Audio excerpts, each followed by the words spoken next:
What's your name? Larry Masters. Okay, and have you developed any software that folks might know, Larry? Cake PHP. So what kinds of things are people building with Cake? Numerous things, just web-based applications. There's people who are using it to develop social networks. Others are using it. Mozilla Foundation, for example, is using it on addons.mozilla.org. I've always been about open source.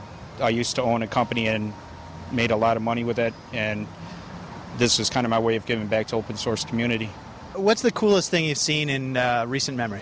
Dataportability.org is something I'm really interested in. That's more what an open network is going to be versus what some other people are pushing.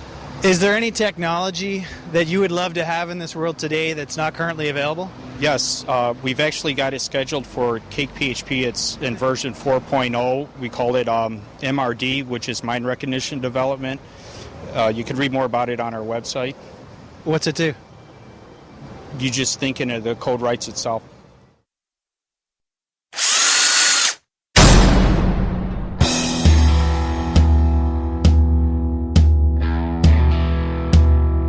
It's time for Fully Threaded Radio.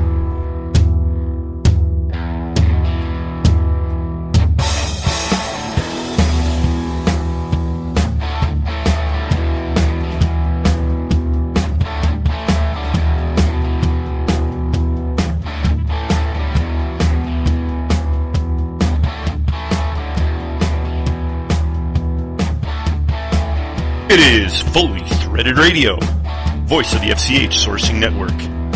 This is Eric Dudas, and I'm joined as always by the co-host of Fully Threaded.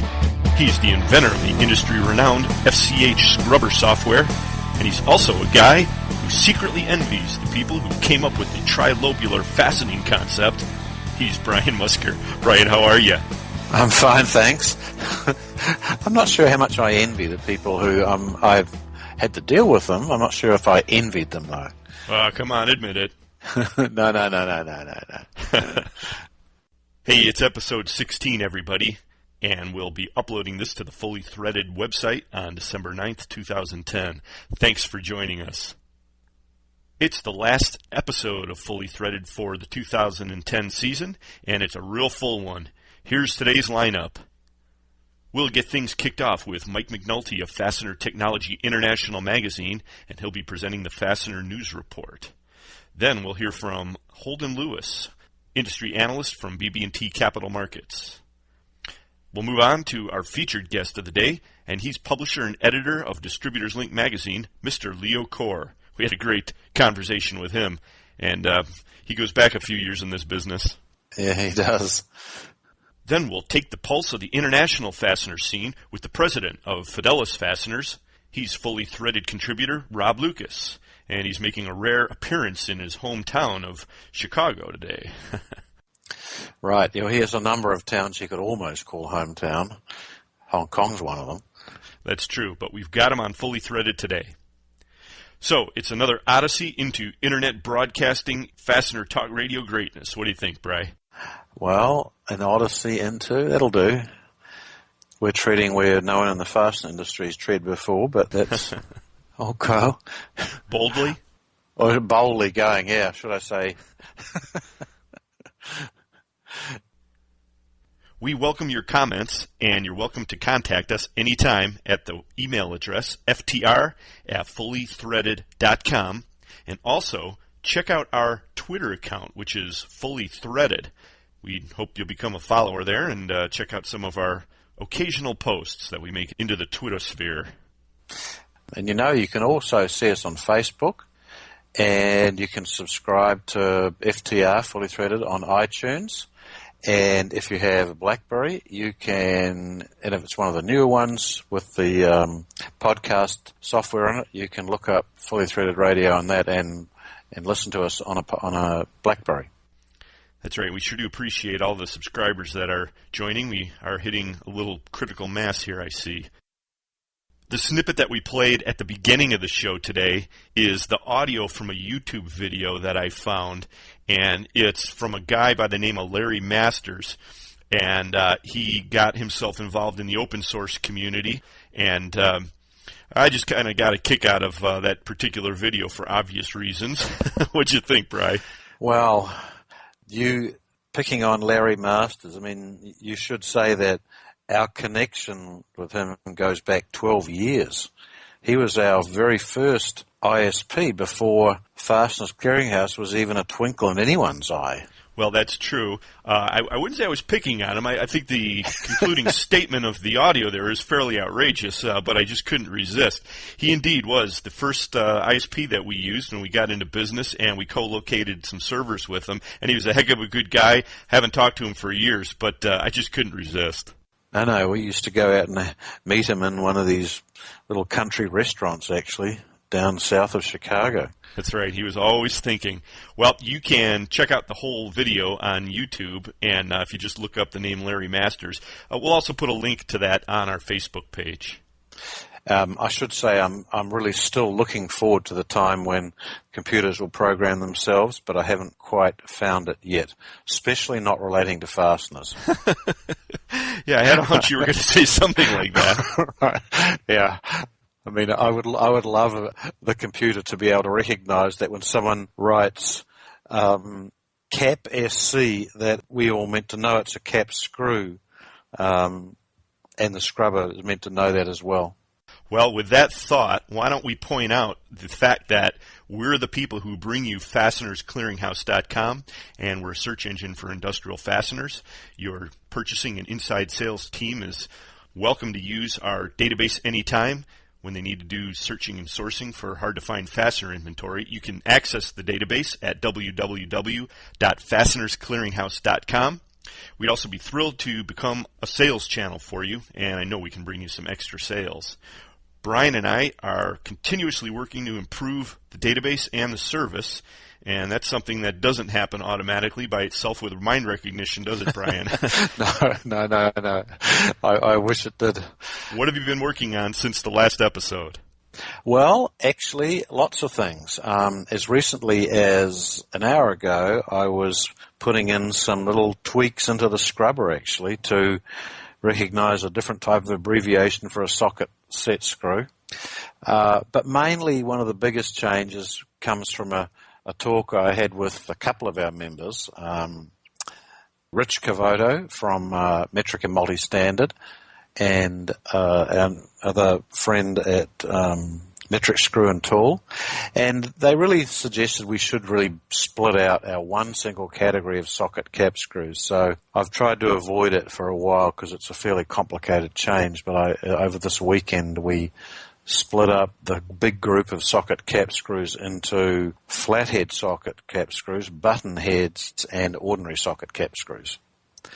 And that should really help the people who are listing, because people who are searching can find what they've got more easily.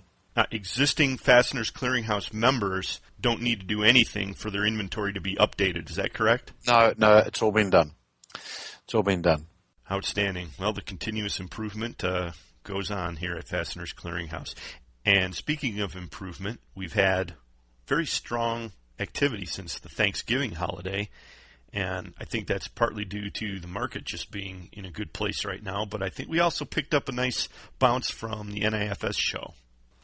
Well, I think that usually happens. I mean, we get these people who walk past and get struck by the fact that maybe the web might actually work, and usually go back to their offices and look up Fasteners Clearinghouse and suddenly realize that, well, it does work. We, of course, always knew this. That's right. And we'll be hearing some positive reports from elsewhere in the industry from today's guests. But here's a headline that caught my eye today that comes from Fastener and Fixing magazine by way of LinkedIn, the Fasteners industry group on LinkedIn. And the headline is, World Fastener Demand to Expand 8.5% per year. Did you see this article, Bri? Very interesting article. Indicates that the growth actually in the US is expected to be higher than the growth in Europe. Well, I guess one of the most shocking things that it says is that they're projecting the world market to be $80.5 billion, and that's up from the 2009 level of $53.6 billion. So any way you slice it, the world demand for fasteners is really increasing, and that's good for the industry. Right. And, of course, China is accelerating faster than anyone, and one of the things that it points out also is that their technology is improving as well. So they're I guess closing the gap in terms of their ability to produce specials and so forth. Right, because that's, as the people we talk to always have said that, the Chinese generally produce the ordinary fasteners, but the specials are all still made either in the US or Europe. However, the Chinese are making sure that's not going to be the future. As the screw turns, right? I mean, it's never going to stop. Right. Now, Fasteners and Fixings is the magazine that covers the European fastener industry, and they also run the Stuttgart Fastener Show in Stuttgart, Germany, which these days is the largest fastener show in the world. Phil Matten is the editor at Fasteners and Fixings, and we're trying to get him on the show for January. And we actually had a guy from Fasteners and Fixings stop by our booth at the NIFS. That's right, they were covering Las Vegas, that's for sure. Well, that story is yet another example of social media connecting us and being used to spread the news around. And if there's a person who's interested in fastener news and better ways of sharing it, it's Mike McNulty, editor of Fastener Technology International magazine. I know for a fact that Mike watches the fastener Twittersphere like a hawk, and he's here now with the Fastener News Report. Thanks, Eric. This is Mike McNulty reporting from snow-covered Northeast Ohio to bring you the latest installment of the Fastener News Report. Our lead story this week is the World Trade Organization has condemned European Union's anti-dumping tariffs on imports of Chinese screws and fasteners. John Miller of the Wall Street Journal reported that this was Beijing's largest legal victory to date against the European Union, which EU officials have described as a significant setback. Legal experts said the victory was a sign of the effectiveness of the Chinese strategy of fighting foreign import tariffs by hiring top-notch trade lawyers and lobbying heavily at WTO headquarters in Geneva, Switzerland. Miller says that the 394-page ruling could also set a precedent, making it harder for the EU and the USA to impose anti-dumping tariffs on developing economies like China and Vietnam. China joined the WTO in 2001. In early 2009, the EU imposed anti-dumping duties ranging up to as high as 85% for 5 years on imports of Chinese screws and fasteners. The duties helped cut EU imports of those products in half from their high point in 2007, when they reached a level of over $1.3 billion. China appealed the ruling in the summer of 2009 and argued that the EU miscalculated the cost of making fasteners in China. The Asian manufacturing machine was able to convince the WTO that making fasteners in China is legitimately cheaper even without government aid. The WTO said that the EU's anti-dumping legislation and practices are discriminatory and inconsistent with WTO rules. The European Union now has less than 2 months to appeal. If it loses, it will have to revise these tariffs and make changes to the way it investigates allegations of dumping. In other dumping news, Bloomberg reported that this case does not cover stainless steel fasteners and that the EU may renew tariffs as high as 27.4% on stainless steel screws and bolts from China and Taiwan. On the table is 5-year renewal against China and Taiwan, as well as letting existing duties expire for Indonesia, Thailand, and Vietnam.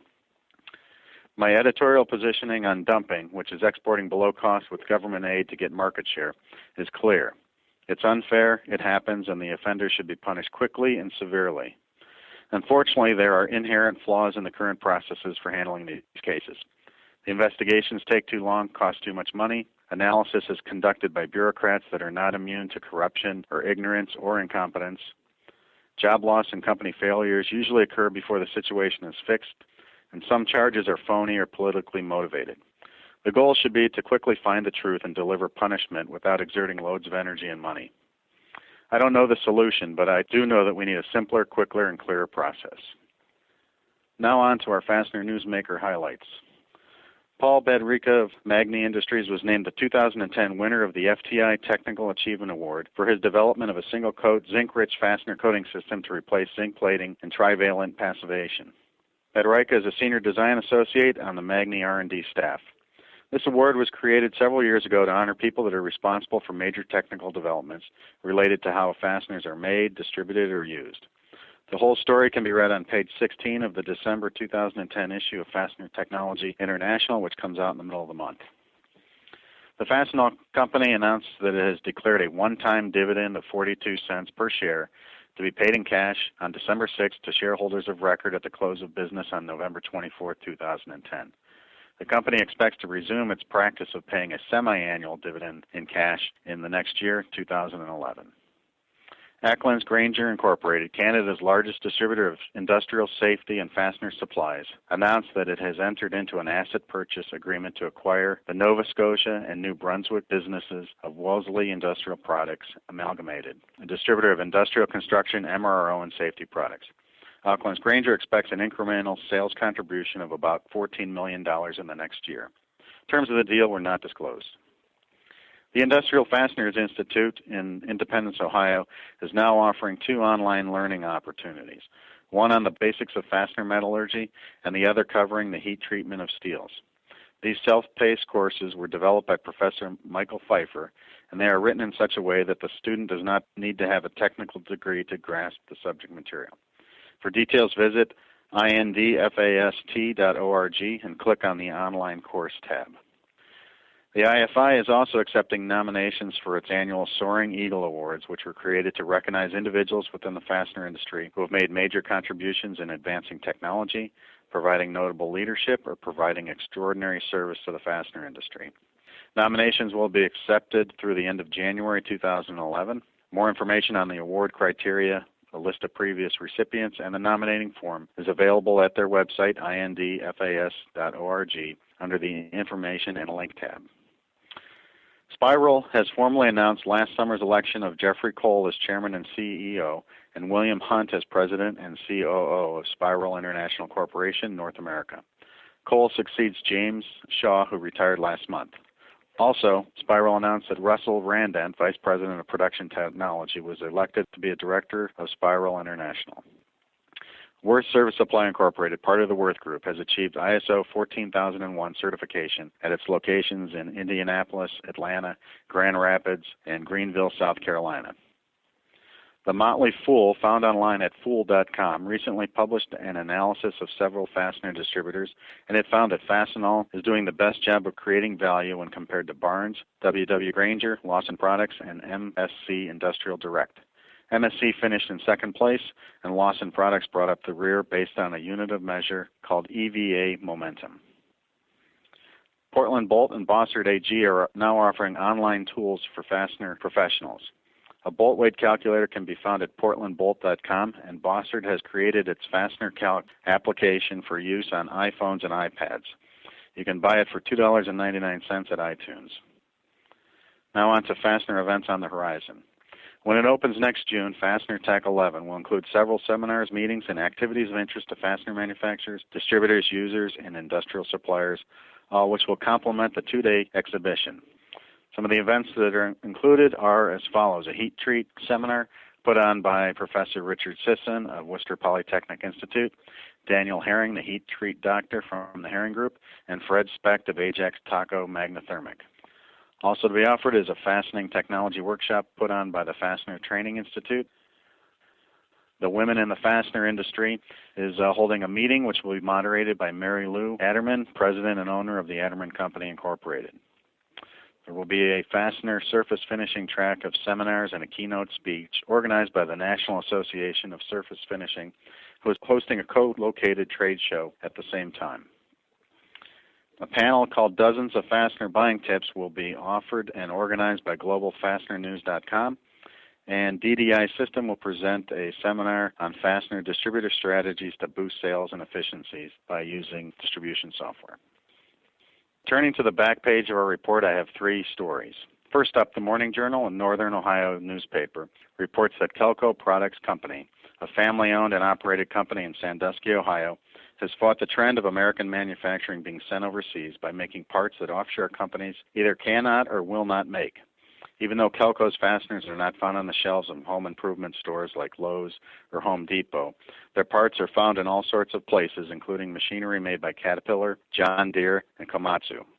President Matt Koch says that the company succeeds by taking on small and large orders ranging from 8 pieces up to 170,000 parts or more. Kelco has about 1,600 customers across the USA, including OEMs and distributors. VP Brian Koch is head of manufacturing, and he says that everything that they do is made to customer specifications. Kelso also makes and stocks many parts that customers need on a reoccurring basis. The American fastener industry as a whole suffered because of imported products, Matt Koch said, but you can't order 8 pieces from a company in China, India, or Brazil and have them shipped in 24 hours. Last year we were down about 30% in annual sales from our all-time high in 2007. The company has responded to lower sales by expanding its custom-turned parts business and rebuilding its website, kelcoproducts.com, to make it more interactive and more informative. This year, Kelco is seeing improvements, and it is only 10% off its 2007 high point. You can read the whole story at morningjournal.com. Next up, Jonathan and Craig Slass, co-owners of Rotorclip Company in Somerset, New Jersey, are featured on a healthcare commercial for Horizon Blue Cross and Blue Shield of New Jersey. 3 30-second video clips can be viewed at www.horizonblue.com/rotorclip, and they feature some great factory shots of retaining rings being made in the USA. The affable Slass brothers look pretty natural in front of the camera. It is worth 2 minutes of your time.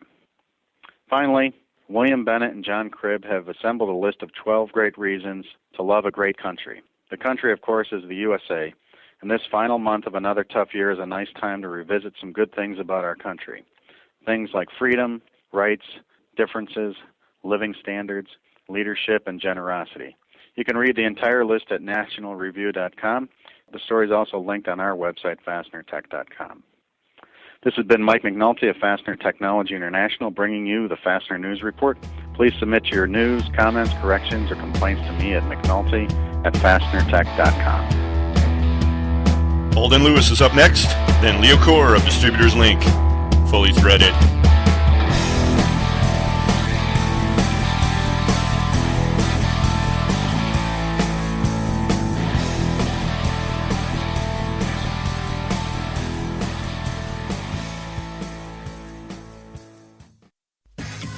FastenersClearinghouse.com.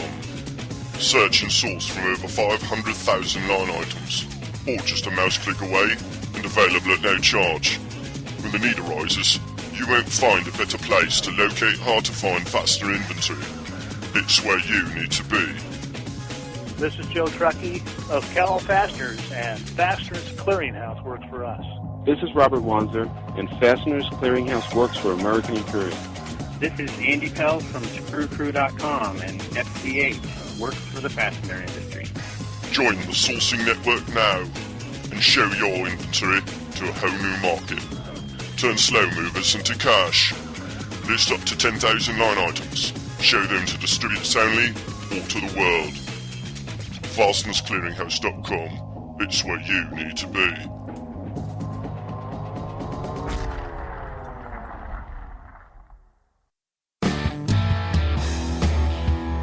This is Tracy Lumia of Distributors Link magazine, the #1 publication in the fastener industry. You're listening to Fully Threaded Radio.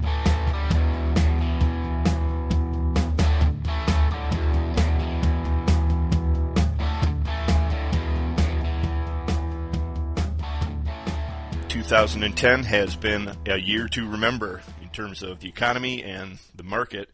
Joining us now is someone who can provide some commentary on that. He's an industry analyst and market analyst for BB&T Capital Markets. He's Holden Lewis, and he's joining us now from their office in Richmond, Virginia.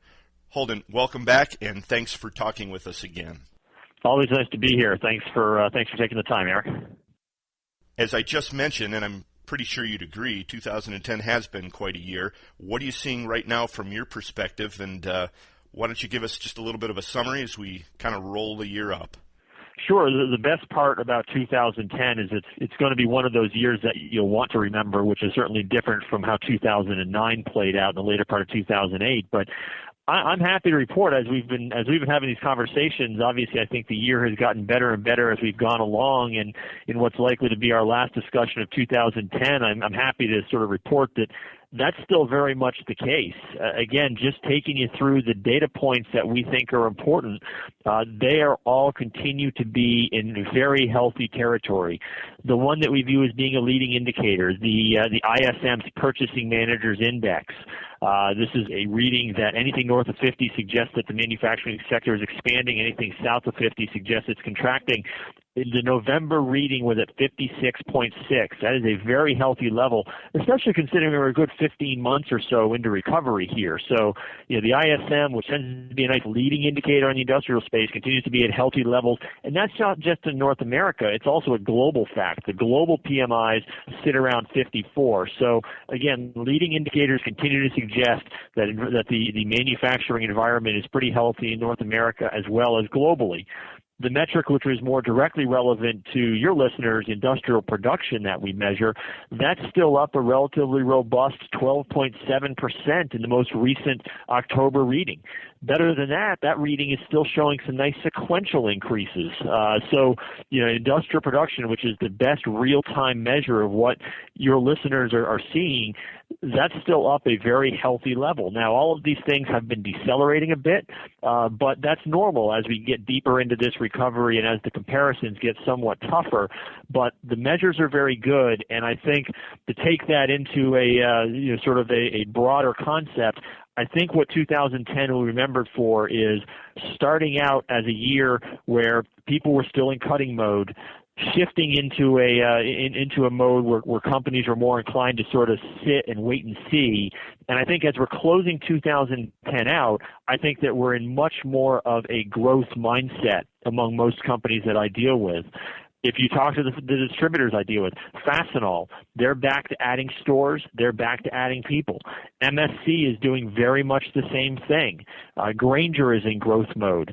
Manufacturers are perhaps a little bit warier about adding people. It tends to be costlier for manufacturers. There tends to be more uncertainty given the government programs that are out there. But manufacturers are clearly in growth mode as well as their utilization of their plants are going up. So, again, I think 2010 has proven to be a year that's really progressed where the industrial and manufacturing world is concerned. We've seen that from companies that are in it, and I think that we're going out with a flourish. Two major indicators in the headlines during the past year have been employment and inventories, and perhaps you somewhat addressed this in your comments just now referring to the growth that's going on. But at this time, does the industrial and manufacturing space seem to be keeping pace with the wider economy, or is there some variance there? I would say that directionally, employment is going in the right direction. I'm not sure that it's keeping pace with the general robustness of the economy that's out there. To throw a couple of numbers out, in the most recent data that we look at, hours worked are up about 5.5%. Industrial wages are up about 7%. This is real meaningful improvement for those who are actually employed within the industrial and manufacturing sector. So, again, people are working longer. That shouldn't be a big surprise. Wages are up, partly because people are working longer, but you're also seeing wage increases being reinstated at most companies. So that's certainly a good thing that your listeners should be feeling. If there is anything that we might throw some cold water on that, it's that the unemployment rate among the manufacturing sectors sits right around 10%. I think about 9.8% in the most recent month. But even there, frankly, there's a little bit of good news. If you go back to January, unemployment in the sector was around 14%. And what you can see is unemployment went from being worse than the general economy to basically being on par with the general economy. No one would ever think that 10% is a good number, but clearly we've been making some progress. Companies are still wary about adding a lot of people, but the truth of the matter is that a lot of companies are now beginning to approach order levels that are comparable to what they were back at the beginning of 2008. And as you get back to historical peak revenue levels, in many distributors in particular, they have to add people. They have to go back to doing overtime. And as you see utilization, as you see revenue levels going up, you're going to continue to see progress on the employment side. So I'm not going to tell you that employment numbers are perfect here. I think there's plenty that people will be able to draw and say this is not a good indicator, but you just can't argue with the fact that those who are in the industry are certainly faring much better than they were, and there is definitely some progress in terms of bringing people back and starting to have to add people as we see growth rates among these companies getting better. So the news there is certainly better and improving, I think, as well. Are you seeing any indicators that inflation is creeping into the equation at this point from what you're hearing? We're hearing about plenty of companies talking about inflation, and we do address as well raw material costs and keep track of raw material costs. And if you track some widely circulated periodicals, all the discussion right now on raw materials is certainly that they seem to be moving up. The response that a lot of companies are taking is they're simply raising prices. We've seen motor companies in particular, Regal Beloit, Baldor. These companies have put through at least one round of price increases over the last 6 to 9 months, and given what copper's doing, they're contemplating doing another. We've heard the same thing out of bearings guys. We've seen the same thing out of metalworking guys. Kennametal in particular was very aggressive towards the end of 2010 in raising prices for their metal cutting supplies, and in turn, MSC Industrial also raised metal cutting prices when they put out their Big Blue Book. So, we're not seeing it so much in the numbers, but anecdotally, if you look at how companies are acting, if you look at the basic raw materials, if you look at the prices component of the ISM, which is well north of 50, suggesting some pretty good expansion in raw materials. In fact, the prices component's at about 70. It seems pretty clear that companies are dealing with with an environment of rising raw material costs again, and they're addressing it largely through price. The good news is most companies are reporting that price is sticking, so it's always difficult to get price through, but for those companies that have been pushing it through, in general, they seem to be getting enough at this point to try to keep up with those raw material issues. Interesting. Thank you for that summary. Now, we've been talking with Holden Lewis of BB&T Capital Markets. He's an analyst of the industrial supply and manufacturing space, and he's also the co-author of a weekly newsletter called Manufacturing Weekly, and Fully Threaded listeners can sign up for that newsletter right on the fullythreaded.com site, right on our homepage, and I hope you'll take advantage of that. It's very well worth the read. Holden, thanks again for joining us. Thank you again for your support during this year, and we look forward to talking with you several times at least in 2011. I appreciate, as always, the time, and if there's any questions, certainly your listeners can feel free to look my number up on that weekly periodical and reach out. Much appreciated. Thanks again.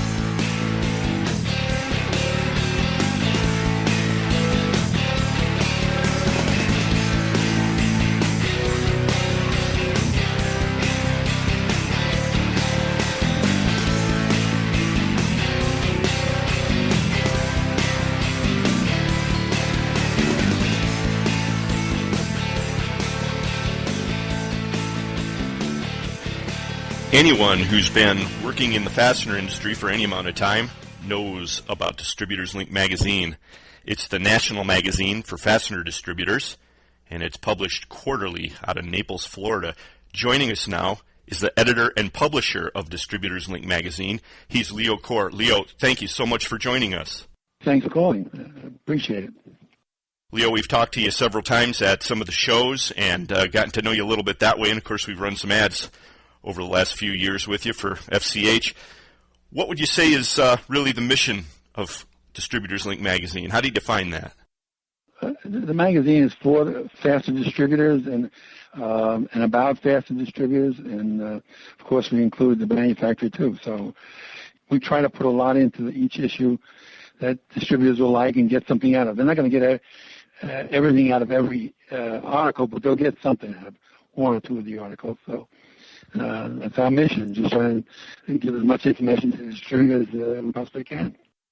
Well, I think you're succeeding there. Here while we were getting ready to do this interview, I was thumbing through the last issue and I picked up yet another tidbit that I'd overlooked, and it was completely relevant to what I'm doing today. So that happens every time I pick up the magazine.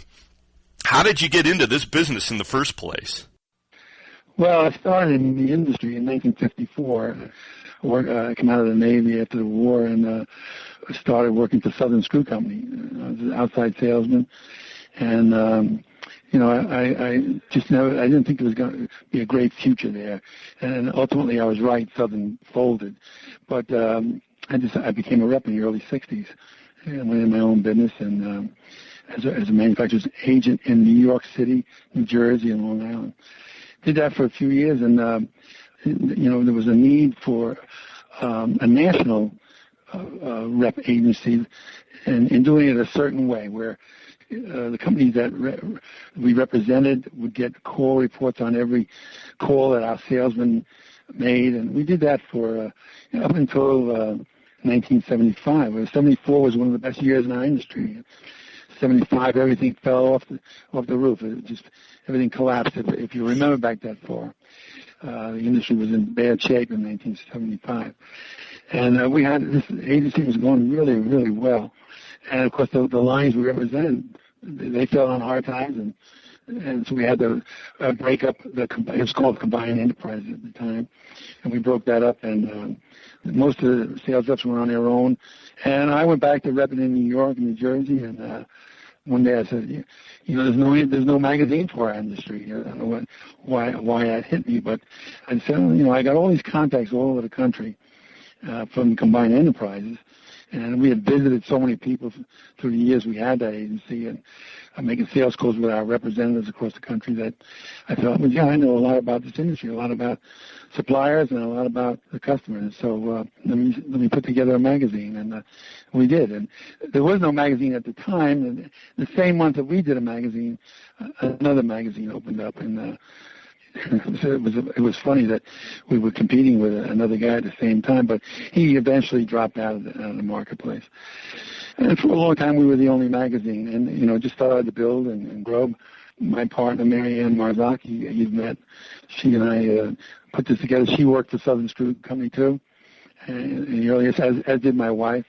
I still sold on the road. She did the internal work. And we put together this magazine. And in the beginning, it always paid for itself. We never lost money, not even after the first issue. And so it just developed. This is our 34th year coming up this year. Wow, it's a long and a good record, that is. Yeah, it's been very good. Especially for someone coming out of the Fastener world with really not a strong publishing background. No, but I always wanted to write, and I always wanted to write stuff, and I thought, well, this is a great way of doing it. They got to read what I write. So I use that as a vehicle, for that, because I don't write anything now. We have great writers now, but in the beginning, I wrote under 4 or 5 different names, and just to get it going, Is that right? Yeah. So there were some pseudonyms going on. You care to share any of those now, years later? You mean the names? Yeah. Damon Weathersfield was one. Jesse Robinson. It was 4 or 5 of them. I would just, gear a different article under a different name. I even put a little diagram what they look like. And each one of them had a specialty in the fastener. They had a specialty in it, but it was all me and Mary Ann. Cool. And these days, of course, we've got the traveling salesman, and so I guess some things in this business never change, or at least in the publishing world, right? Yeah, that's true. That's funny. So, yeah, it was fun getting it off the ground.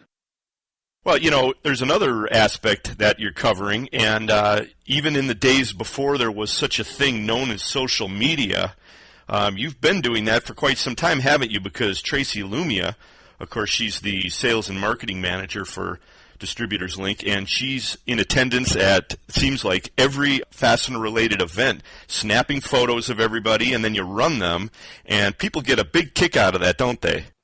They really do, and we always did that. Before Tracy, I did it, and then my son-in-law at the time, Louis Venn, he a lot of the people in the industry remember him. He did it, and then of course in the last 10 or 12 years, Tracy's been doing. I'm trying to get off the road a little bit, So she's done it, and she's done a great job with it. Takes all the pictures of the trade shows, and I still go to 1 or 2. Mary Ann covers 1 or 2, and Tracy does the rest. So it's worked out really well. Sure. I was going to ask you on the subject of the photographs in the magazine, have you ever had a situation where somebody came to you and said, why did you run that picture, Leo? It's funny, everybody says the same thing. Oh, don't take my picture, but if you don't, they get upset. So there's been a few instances where people say, I'd rather you didn't put my picture in. And I always try and think, I wonder why. Was he not supposed to be here, or was he supposed to be someplace else? But it hasn't happened that much. Most people really enjoy seeing that picture, and In the early days, nobody smiled. And now, if you look at the pictures, everybody smiles because they see, from one issue to another, they see themselves, and they want to see themselves smiling and looking good, So you're right. People do look forward to seeing the picture in it. Have you thought of making the web a place where you can seriously post your pictures? Because Tracy takes a lot more pictures than you possibly can post. No, yeah, she probably took 500 pictures at the trade show. Obviously, we can't put 500 pictures in, but we do make sure that the advertisers' pictures get in. We're not that stupid, Right. So we get as many as we can. Yeah. Are you using the web to do any of these sorts of things, though, Leo? At this point, is that something that's in your strategy? No, we don't now, but we will in the very near future. We're going to do some different stuff on the web. I'm happy the way the magazine is. People like the magazine. They like the hard copy. They like to touch it and see it. But I realize that younger people like to go online and see it, and maybe we could post more pictures online and do some other things, which we're going to do this coming year. Okay. And Tracy's been after us to do that stuff, and if anything, I've been reluctant. I'm happy with what we got, but we are going to change. We are going to do that this coming year. I'd like to backtrack for just a moment. You mentioned that in 1975 it was a really, really hard year for the industry, and of course 2009 was no picnic either. I wonder, can you draw any comparisons between these two times? I'll tell you what the difference was. This time, inventories were low when the recession came. In '75, there was a madhouse.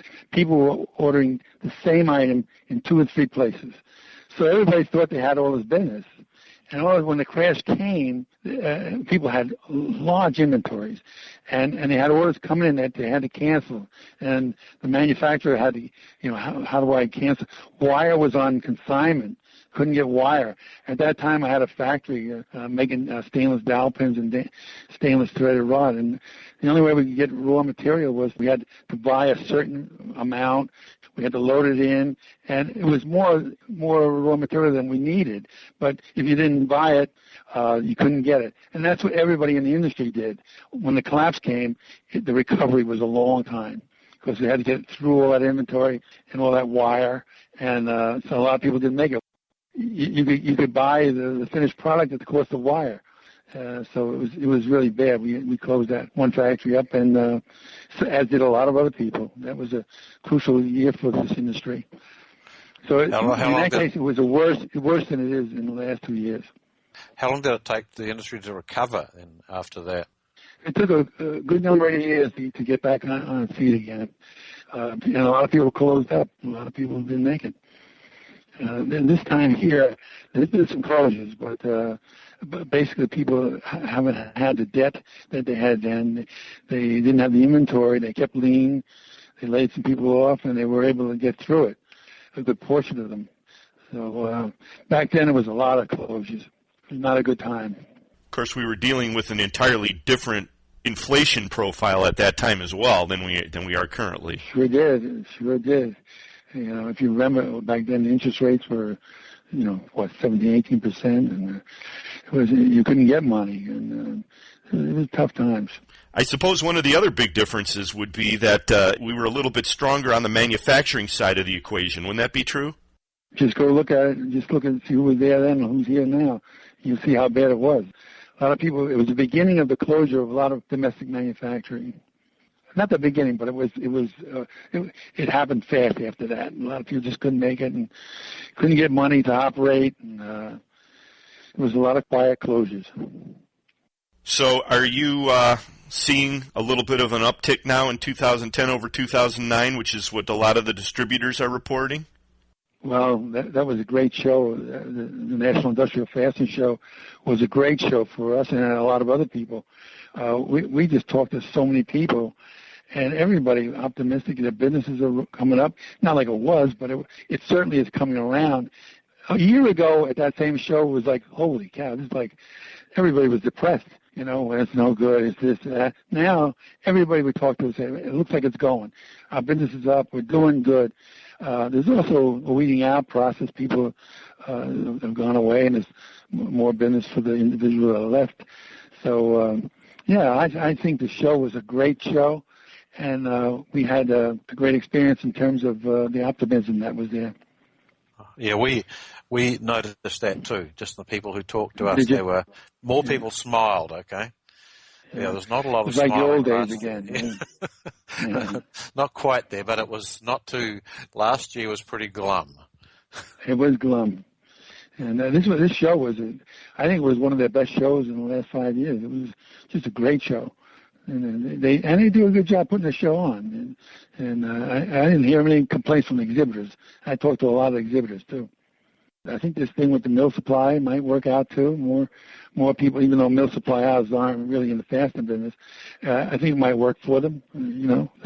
It's worth a try. Those guys are always thinking ahead, too, Well, what's your spin on the whole influx of foreign suppliers that are attending the show now? Everybody seems to have an opinion. What do you think about it? I think it's been here for a long time. It's just showing up. They see that there's a piece of the market that they may try to get, but they really can't get it as yet because they just don't trust. I don't think it's trust or what. They don't trust in the distributors that are here or the suppliers. More the supplier. They come over here, and many of them fail when they come in because they try to do it their way. So they come to these trade shows and try to pick up some business, and they probably do pick up business. I looked down their aisles, and there was a lot of people talking to them. So even though it's difficult talking to them, but a lot of people who don't have the one-on-ones going over to overseas and dealing with them, this was a chance to see what's available. And there's no question they own the fastener business right now. They own the manufacturing, and that's been a long time. It's been the way it has been for a long time. They're here. How do you deal with them? Right, with care. Is there any kind of an advertising policy that you have with Distributors Link with regard to foreign advertisers? We don't go after that market. They actually have their own magazine. But, you can't turn down an ad. People come in and they put an ad and they pay up front. We make them pay up front. You can't say no if they want to come in, but we're not encouraging them. We like the suppliers that we have in the magazine now, and we like we'd like to keep it that way. We understand that things do change, but we're not over there heavily. I've had a lot of opportunities where people look, I can get ads. I'd rather not, But when they do come in, they put their ad with us. We have to take their ad. You can't say no to them, But I don't encourage that. Fair enough. So we have a segment. We have a section of this industry that we like and we're happy with, and we do okay with it. And so we'd like to stay that way. I see this change is not a change that came in the last year. It's been coming on for 30, 40 years. And I remember the days with Southern Screw Company. We used to put a piece of paper in every keg of screws saying "Buy American," and that was. That's 1954. We used to do that. So they were coming at us from back then. Probably wasn't necessarily would have been Japan or someone else by then. Knows they would have. Then it was Japan. Sure, yeah. They were the first ones. There was a third world country that was making cheap screws. Right. And they weren't always the best, but then they started making the best, and they were good. Southern Screw Company could have still been here. They sold out, big corporations bought it, and it wasn't when they realized it wasn't their kind of business, they just got out of the business. That was national then at the time. Right, but then we wouldn't have a Distributors Link magazine. We wouldn't have Link, is right. Twists of fate. Yeah, you never know what's going to happen. You go down that road, you don't know which turn you're going to make. Right. What's going to be available to you. Well, so we've identified one major change in the industry, or a shift, I guess. Anything else that you can identify as a major change in the industry that you've seen over the last 35 years? Well, that's about as major as you're going to get.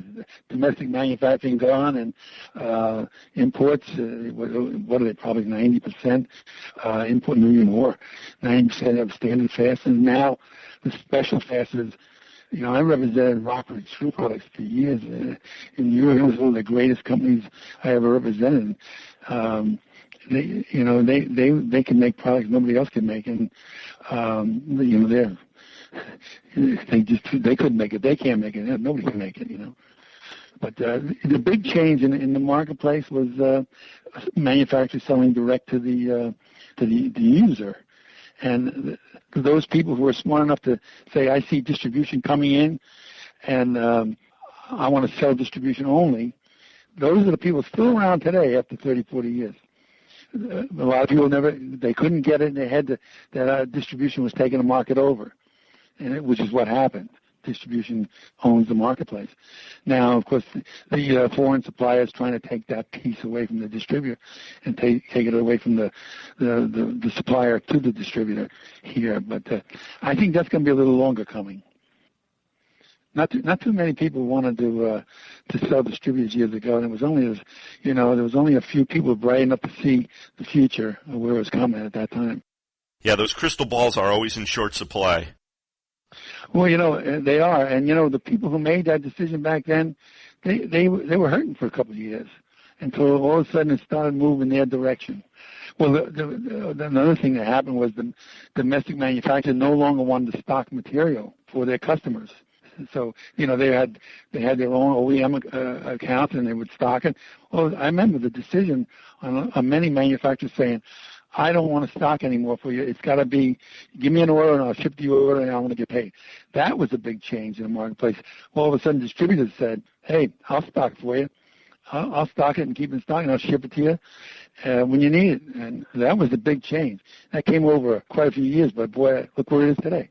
Distributors own the market. All right.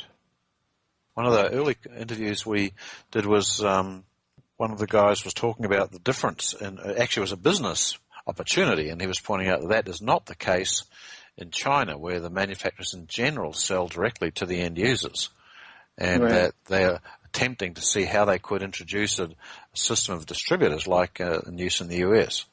Yeah. Well, that's true. Because they only started out manufacturing and trying to sell this country. Now their country is a big user, and but I don't think the distribution network is in place. It's still manufacturing to the OEM over there. Yeah. And sooner or later that will change. It'll change. They'll go the distribution route. It's just easier for them. So the mechanism of a manufacturer supplying to a distributor, you said that's a natural evolution. Why do you think that is the natural evolution of business? Because distributors do it better. Okay. Distributors absolutely do it better. Now, somebody ought to make a bumper sticker like that. Why? They do. I mean, look at how strong they are across the country. The distributors, they stock, they service. A manufacturer can't service that well. They're right there. How do you think Fastener got so big? Through service. I'm going to put a storefront right next to your factory, and I'm going to service you to death. And it's all about service. And that's how the distributors done it. They've done a great job in this country.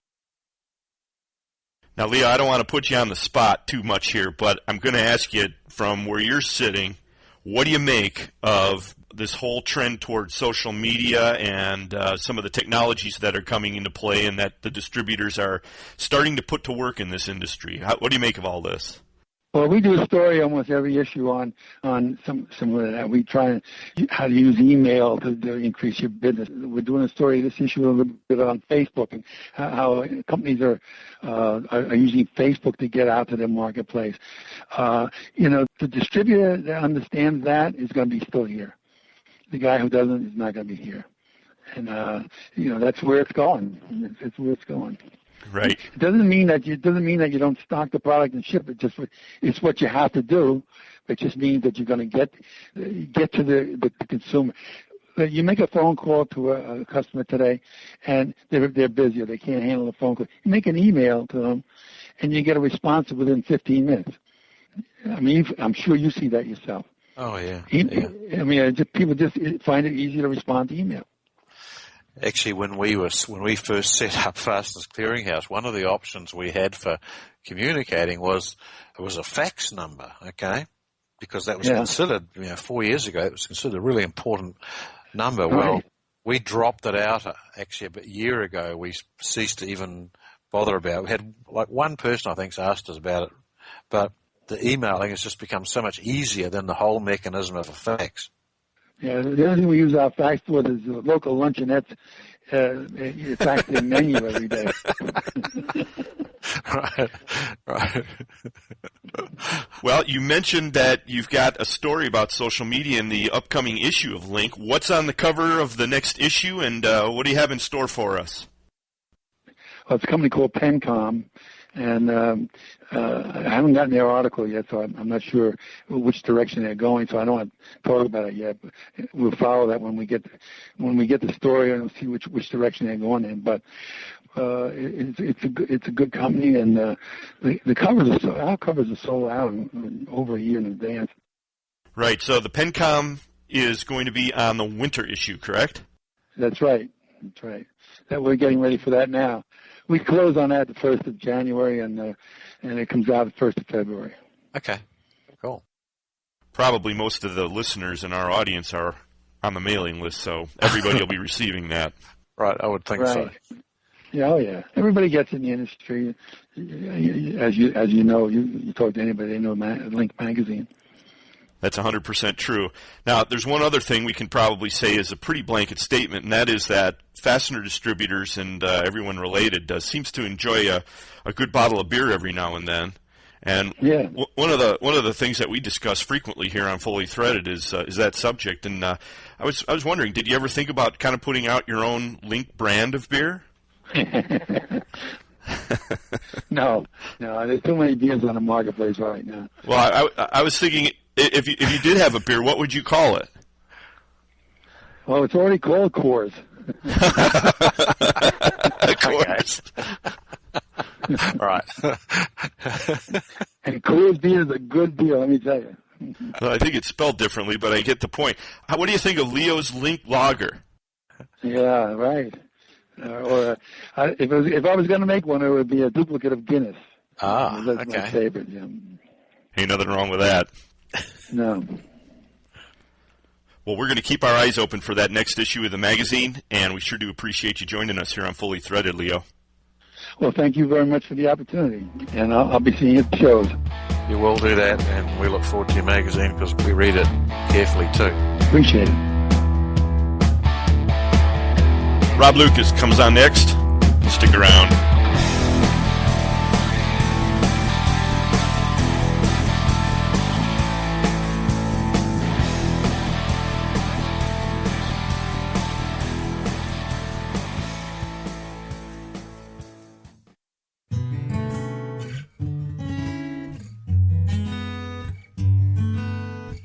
This is Tom Buttonbone. I am the membership chair for the NFDA and the partner in Technology Components Southwest.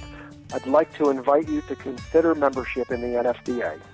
Some of the benefits to membership include tremendous industry networking, business education via the Institute for Trend Research, economic insights with the quarterly trend reports from a service that's provided to us, global perspective when buying and selling all over the world, tremendous benefit in information sources from Asia and Europe, gives you an opportunity to strengthen your relationship with other members, both suppliers and distributors. We offer an annual meeting that has ESPS session, which are a series of 30-minute scheduled meetings with existing companies you do business with, and more importantly, for companies that you don't do business with and want to learn a little more about. Our goal is to gain new members, both distributors and associates or manufacturers and large importers, and we also want to invite back those that have dropped out of NFDA in the past due to some of the economic issues of the past couple of years. It's a great association with great members. Please take a peek at www.nfda-fastener.org, or you can call the office for NFDA at area code 312-673-4900. Thank you again, Tom Buttonbone with Technology Components and the NFDA.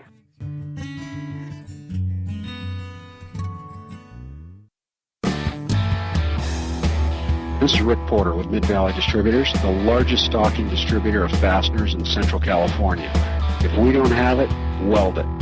You're listening to Fully Threaded Radio.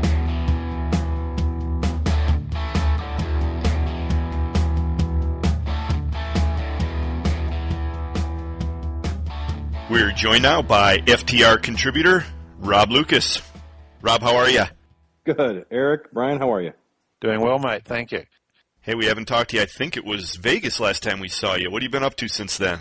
Yeah, we did see a little bit of each other, very little of each other in Vegas. I tried to get Brian to help me out with some AV assistance, but he only had one cord, so right. I was shot down. I wasn't really going to take that one out and end up standing around looking lonesome as I was when I couldn't find my mouse when I started off. Did this have to do with your presentation that you made at the NIFS show, Rob? Yeah, there was just a little bit of an AV malfunction at the beginning of the presentation. I have an Apple, and they didn't have the Apple adapters to hook up to the projector, so I was running around frantically trying to find one. But at the end of the day, they dug one up from somewhere, and the show went on. It was a little bit of a delay, but it worked out well. So how did the show seem to you? I mean, I've asked other people, but you have a little bit different view of it. Well, I think it was obviously higher attended than it was the year before. I think that there was I was in the midst of being fairly busy myself with both the booth and the presentation, but it was overall, I think, really pretty positive. There was a couple of bumps in the road, some rumors running around, things like that in general, but I don't think that anybody really was surprised by it being busier than it was the last year, due to the economy. Okay. And of course, the presentation I had, that had a fairly decent turnout, and I'll continue to do those with the NIFS, both East and West. What was the subject you were covering, Rob? I did a little bit more detail on procurement in Asia, and it was kind of a step-by-step, a systematic approach from a buyer's perspective on who, what, where, when, and how to buy from overseas, and what are the risks to do that. Well, I guess one of the key questions, did you see any kind of a bounce after the show? I mean, did it seem like you got ahead of steam and you've been able to capitalize on that since then? Yeah, I guess would be the case. With whenever you're doing something in Vegas, you got either a booth or some type of presentation, you get your name out in front of people. It certainly helps. I had a pretty full schedule with both the show and meetings, so it worked out well for me. A lot of follow-up work, right after Vegas when you return home. And I would say overall, it's worth it for me to go. I think it's worth it for everybody to attend those shows. This was my first year in Vegas to have a booth, and it was, in my perspective, it worked out well for me. Yeah, just think about next year when you actually have a real sign. Yeah, well, no, someone told me about that, and I think from now on I'm going to keep that sign. It's going to be like Charlie Brown's Christmas tree. Yeah, we make fun of your sign, Rob, but hold it up high and proud. What is that thing about, like 2x1? Yeah, not even that. I got a magnifying glass in front of it to make it look bigger. But I'm going to keep that thing now for life because you torture me. That'll be a benchmark joke from now on. Okay. Well, we've got to nurture these things where we can. Right. Well, what are you seeing then in the industry? What's your read these days? Well, of all the traveling I've done, both overseas and domestically, I would say pretty busy. It's not anything that excessive, especially December. December is, I would say, the slowest month that I can remember in a while. Overall, though, the past year has been pleasantly, surprisingly, with the amount of spend that people have been using and the amount of buying that's been going on. That's just, I think, a sign that the economy is picking back up. I think we're out of it. I don't think we're completely out of it. I think we still have a hole in the grave, but we're climbing out of that death trap. And I think that next year, from everything I'm seeing and from everything that people are talking to me about, it looks like it's going to be another promising year. Let's just hope that it continues the way it has been. Right. Well, it needs a little bit of direction from Washington in order to make that happen, okay? Well, we just had a couple of elections, and hopefully that sends a message, and we can get this thing straightened out now. People's jobs are on the line, so they'll start to listen to the voice, the majority. Yeah. Right. Overseas is, I would say, too, the vendors overseas have seen some good business in 2010. I think they'll expect to see that in 2011. CSC is going to open up another wire rod line or reopen one, so that's kind of a sign that there's an impact or an increase in the business. And those are all good signs for us fastener geeks. Do you think that the overseas suppliers have seen that maybe the U.S. industry would be increasing a bit after, as a result of a change in the direction? I don't know if they do see that. The thing that I have noticed in the last quarter from traveling over there is, I think I've told you guys this before, is demand. People traditionally in the States buy off some rearview mirror forecast. And this year, people were buying off that same forecast, but it was demand instead of forecast. So, if your forecast said 1 million, but you really needed 800,000, you bought 800,000. That put a lot of pressure on the vendors overseas. They didn't have this ability to do a little bit of overrun, and the demand for getting parts out on time was pretty pressurized. These guys had, the vendors overseas had seen, and still see, the domestic U.S. buyers exacting demands for delivery. And that's hard to do when you're in production, when you've got to deal with quotas and wire and raw material and multiple customers on the same machinery. I think that's probably going to maintain itself for a little while. I don't think you're going to see people buying to forecast. Okay, interesting point. What about the currency situation? In one way of looking at it, it's almost like a currency war has been unfolding. Do you see any kind of impact of that? Very much so. You'll see a quote that you did a week ago, then they'll come back this week, and when you place the order and say, gee, I got to change this pricing. The U.S. dollar is not as strong as it was last week or last month. That's been pretty consistent for the last few months, and I run into that quite often.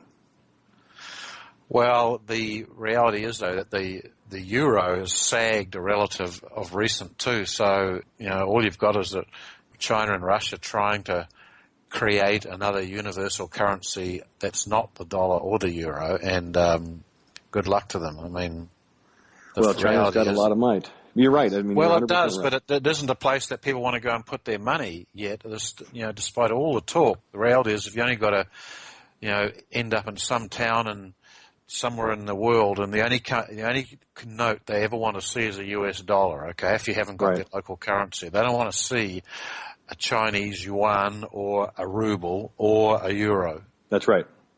But times are changing. Rome was once huge and fell apart. Not that I'm suggesting that the states will fall apart, but you've got to take into recognition that you've got some other countries out there that have a lot of recessed cash or excess cash that they're sitting on. Right.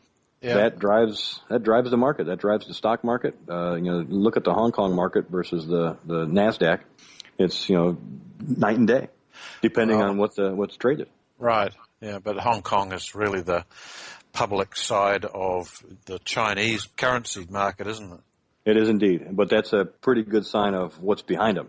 Yeah. Oh, yeah. And by no means am I suggesting that the yuan is going to be the universal currency by any means, but I think that they clearly have enough cash and clout that they could help or hurt some currencies. And you're exactly right. Look at what happened in Europe in the last year, with Spain and all the issues they've had with the value of the euro. That's almost become a catastrophe. Yeah. Well, they will hold it together because, the reality is, despite all the things that seem wrong, it's in everyone's interests to actually keep a unified Europe, because it's the first time it's been unified in like 1,000 years. That's right. I mean, the reality is, when I was in Europe, I lived there for a while, and I couldn't believe how the French and the Germans would give up their currency. It seemed so. You'd talk to the Germans, and they would always talk about the Deutsche Mark, and it was a very, very important thing for them. And the same with the franc. But I remember the manager of our company in France. He was telling me, he said, "You know what? This is the first generation." He said, "I'm one of the first generations that has not had a war in Europe in our family's memory.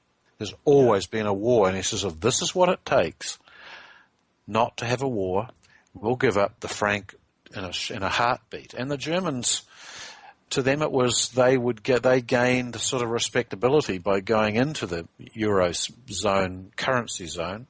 Unified. Because the Germans were the powerhouse, but they always sat on the outside because no one was prepared to trust them, really. But then it just became part of it, and they became part of Europe instead of being outside of Europe. So they all got something that to them was worth it. Yep. Well, I think the currency problems that the world has seen gives everybody a good, even if you don't feel the pain as much as somebody else, it gives you a pretty good idea of how bad things were and how bad things could be if we don't all figure it out. Yeah. Oh, yeah. Right. And it suits everyone.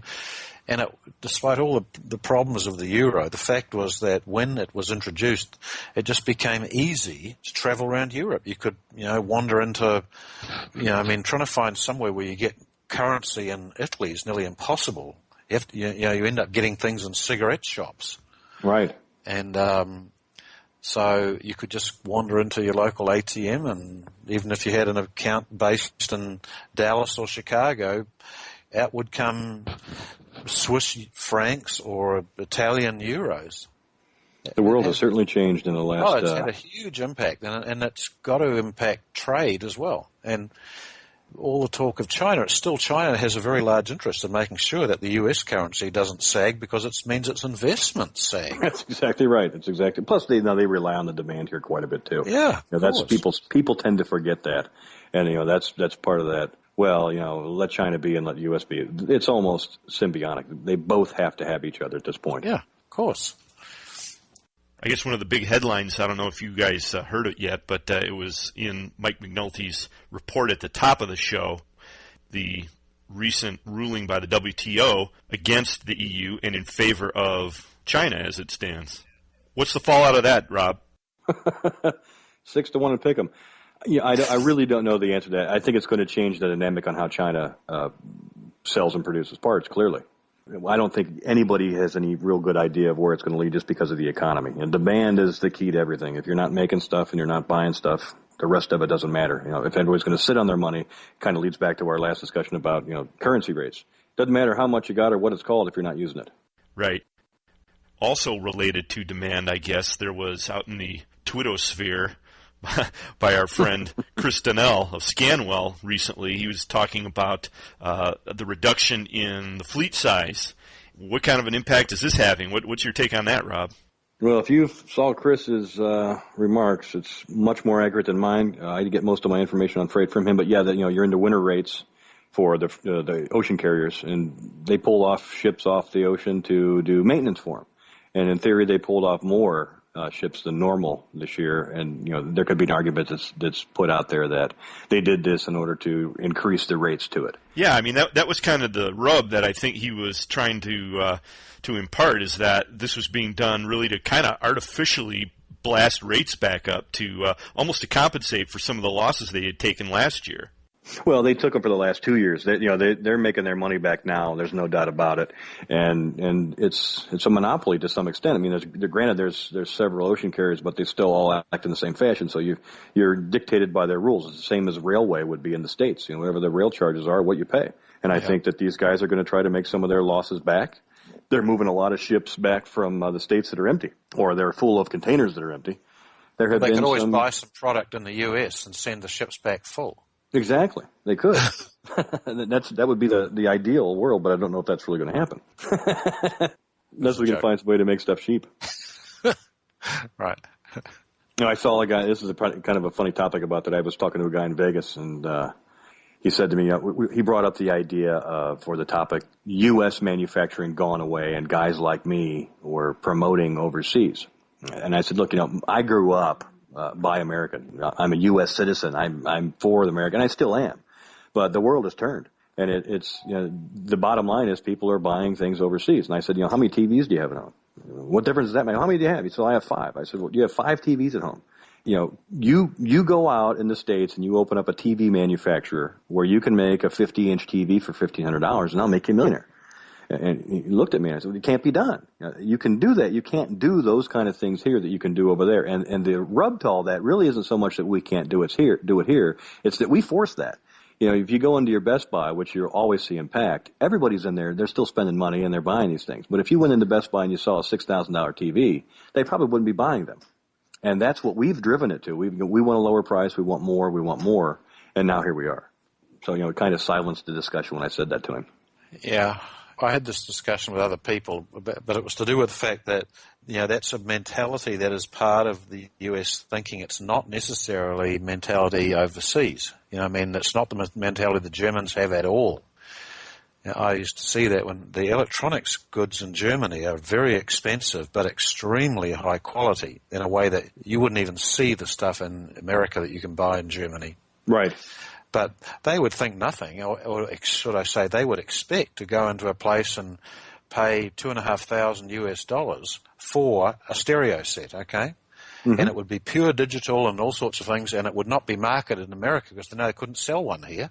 Well, it's funny you say that. You go into China, and you'll see, most every shopping mall that's in China will have, these high-end Louis Vuitton, the Saks kind of stores, high end, high dollar fashion products, and they're gobbling them up. Now, granted, there's a whole lot of knockoffs in Asia, but these guys, they'll spend money. I've seen people, Chinese nationals spend $70 for a shirt. And I'm over there buying my shirts tailor-made for $5, but they're going to spend the $70 on that shirt. You would never have that in the States either. Oh, yeah. You would have seen it much more so in Hong Kong, too. For years, Chinese people coming into Hong Kong when they couldn't buy it in China and buying very expensive stuff that those of us on more limited budgets would look at and think, my God. Well, that's the whole key to it, too, is the budget. The average salary in China is nowhere near what it is in the States, but yet they'll go out and spend this money on a certain product that's extremely expensive. You don't have that in the States. Different mentalities. You're 100% right. Yeah. Well, bringing it back to the subject of fasteners then, guys, for a second, how are you advising your clients right now, Rob, getting back to fasteners in transit? I mean, what does this all wind up to mean? Well, I've told my clients to you've got the Chinese New Year coming up, which is going to be on February 3rd, I believe, is the date of the actual holiday. But it's a couple-week long festivity in Asia. That in itself causes duress for anybody buying in the States. Basically, you've got these facilities that are shut down. You may have some communications here and there, but you're not getting anything out. And you're probably not going to get any orders confirmed until they're back up and running. So with that said, and with the transit of freight right now, I've already advised most of my clients to get it prior to this time frame so that they're well prepared for it. If you're looking for something that you need to have as an emergency out there, be prepared to pay for it. So I've kind of said, hey, look at this closely, look at what you need, and your demand is at least until March, and cover yourself so that you can get past both of these humps, the winter rates from freight and then the Chinese New Year. Once you're past that, you're back into steady ground again.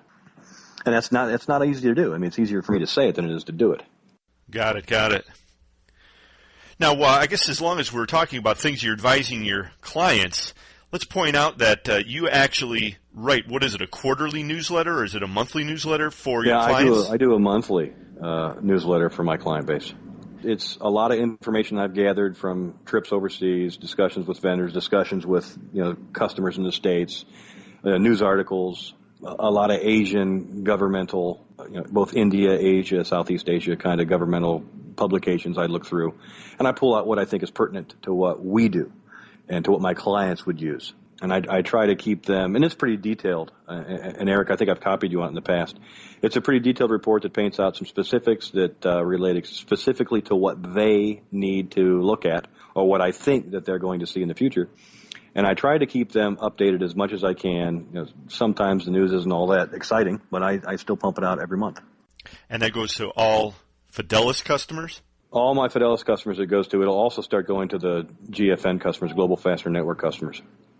That's probably a good moment to point out the websites there. You want to throw those out, Rob? It's FidelisFasteners.com and GlobalFastenerNetwork.com. Coming back to the subject of Vegas, did Vegas really pay off for you with the Global Fastener Network? Yeah, it was a really good opportunity for me to see a lot of customers that I thought would benefit from this. Most of my meetings had either a part or all of a Global Fastener Network discussion with it. I also had a dinner for some of the members while I was out there, and some potential new members that had came to this dinner, so we got the ball rolling. I did and was able to secure a couple of other suppliers for the preferred supplier side of it while I was in Vegas. So overall, it was beneficial for me in Vegas to work with the GFN, especially since the kickoff was in September. Well, good for you. The snowball is building. Yeah. And, of course, Fasteners Clearinghouse is also a preferred supplier for the Global Fastener Network, and that's, I think, a really, really attractive portion of it for the customer base that joins this. And the services you guys provide will certainly help them out in the days ahead. Well, we're pleased to be working with you, and the show was good for us, too. We had several important contacts discuss a few things with us out there that I think we'll be announcing in the upcoming shows. So, yeah, a lot of good things happen for a lot of people. Good for you. And the show is taking off. I hear a lot of noise about that, so you guys, just a little bit of a pat on the back for you guys. A lot of people are listening to it. I can see the progression of interviews you've got. You're getting some real strong names in the market to give some real good insight to what they do and what's going on in the business. And I think that's fantastic. It's good for everybody. Well, thanks a lot for the input, Rob. And we really appreciate your support over the last year. And of course, 2011 is going to get even bigger. Well, I hope so. I wish you guys the best. I'll support you as much as I can. I appreciate all that you guys do for the industry. It's a powerful tool, and people should use it more often. I could not have said it better myself. Thanks again, Rob. Hey, thanks, guys. Good talking to you. If I don't talk to you before the end of the year, which I'm sure I will, but if I don't, have a great Christmas. And everybody out there, have a great Christmas, great holidays, and we'll talk to you soon. Okay, matey. Stay with us for the holiday wrap-up on this one, folks. Fully Threaded.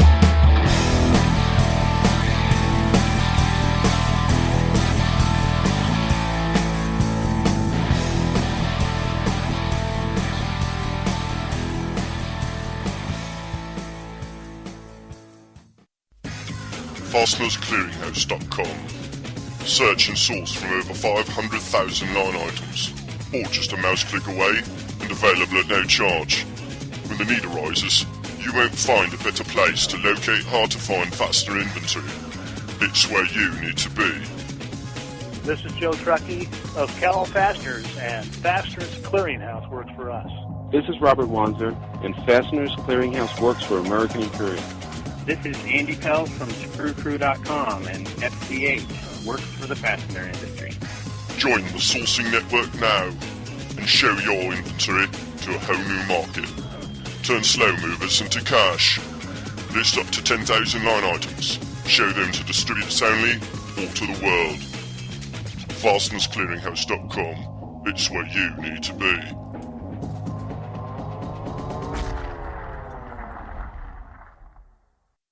Hi, this is Hugh Hewitt for the Injured Marine Semper Fi Fund, www.semperfifund.org. Over the past 7 years, twice a year, the wonderful people who operate the Semper Fi Fund and many amazing Marines who have been the beneficiaries of the charities that have supported the Semper Fi Fund, including many thousands of individual donors, have come into my radio studio to tell their amazing stories of serving their country, of being wounded, and how the Semper Fi Fund has helped them make that transition back to recovery. Unfortunately, Bethesda and Walter Reed are full again. More and more men and women are coming back from the war injured, sometimes awfully so. We need the Semper Fi Fund to be there for these Marines and those soldiers, sailors, and airmen who served alongside of them. Please consider a gift to the Semper Fi Fund. Very low overhead, extraordinary capacity to get money where it needs to get in a hurry, and great management, including some of the senior Marines who've ever served under the flag. When you're looking for something to do that will make an impact, please check out the Semper Fi Fund. That's www.semperfifund.org, www.semperfifund.org.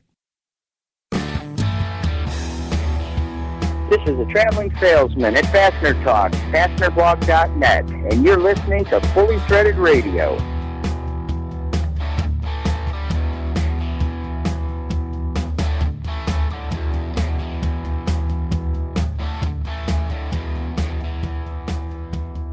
Brian and Eric back with you on Fully Threaded, the blowtorch of the fastener industry. Or the wrench that gets everything tightened up. That's another way of looking at it. Right.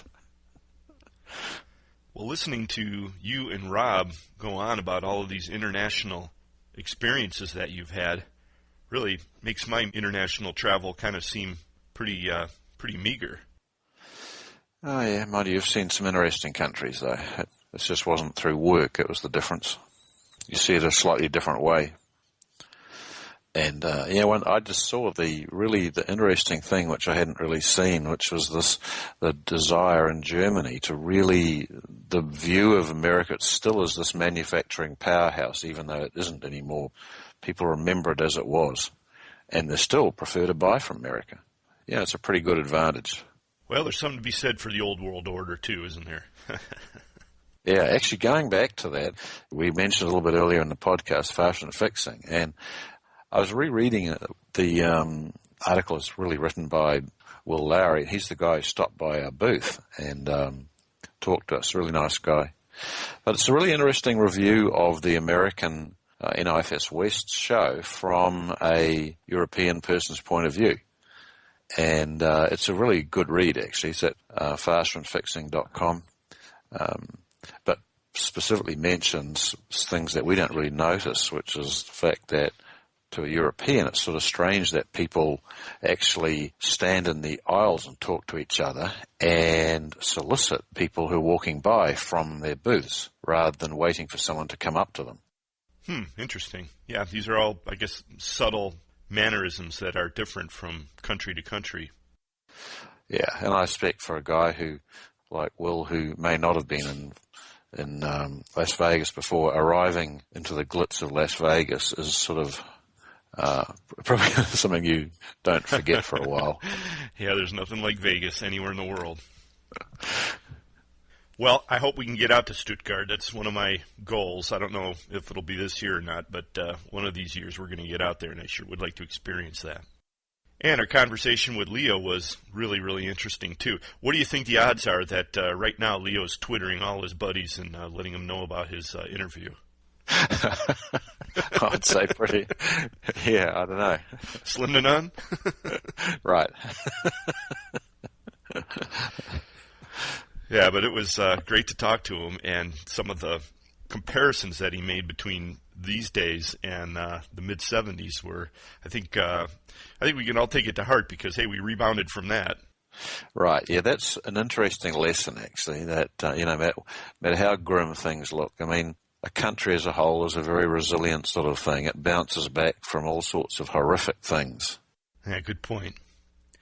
Well, with that, why don't we thank the guests that we had on today's show, and they were, of course, Leo Coar of Distributors Link Magazine, Rob Lucas of Fidelis Fasteners, also Mike McNulty, editor of Fastener Technology International Magazine, and Holden Lewis, BB&T Capital Markets Analyst. Thanks to all of you.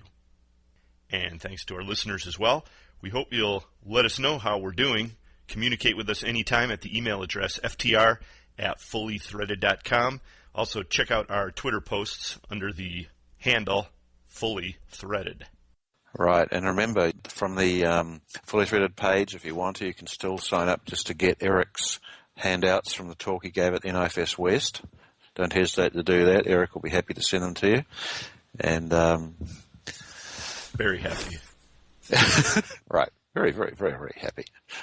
And remember that from Fully Threaded page, you can sign up for the podcast on iTunes, and also from your BlackBerry, you can subscribe now too. That is right. Get out there, folks, and become a subscriber. The numbers are growing every episode, and we do appreciate that very much. So with that, let's note once again that this is the final broadcast of the 2010 season, and we'll just point out that we've had a heck of a good time. We do appreciate the reception we've received, and we thank all of you who listen on a regular basis and who share the podcast with your friends, too. I mean, that's very important for, I guess, our growth trajectory, such as it is. And we really very much appreciate it. Yeah, right. I mean, these things grow. This is the whole thing of the social media, which we've talked about and others have talked about, which means that it's like the snowball. As it rolls along, it actually increases in enthusiasm and size. So don't hesitate. Tell your friends about it, and we can get more people involved in it. Yeah, because unlike the software that was referenced at the top of the show, this does not write itself, and it doesn't happen automatically, right? Right, yeah. Though we would wish it did. Life would be easier. So we're coming up on Christmas holidays here, and we'll wish everybody also a very, very happy Christmas season. And dovetailing on that audio that we played at the top of the show, if there was one thing that I could give to everybody in the fastener industry this year, I've been thinking about it, and it would be a big keg of self-selling screws. Right. That's what we really need to put our attention into. In fact, the whole industry. Screws that sell themselves. That's right. So with that, we'll wrap her up, and we'll say, once again, Happy Christmas, everyone, and thanks for listening. Great New Year, and let's look forward to a really good next year. For Brian Musker, this is Eric Dudas. Thanks for listening, everyone, and we'll see you next year.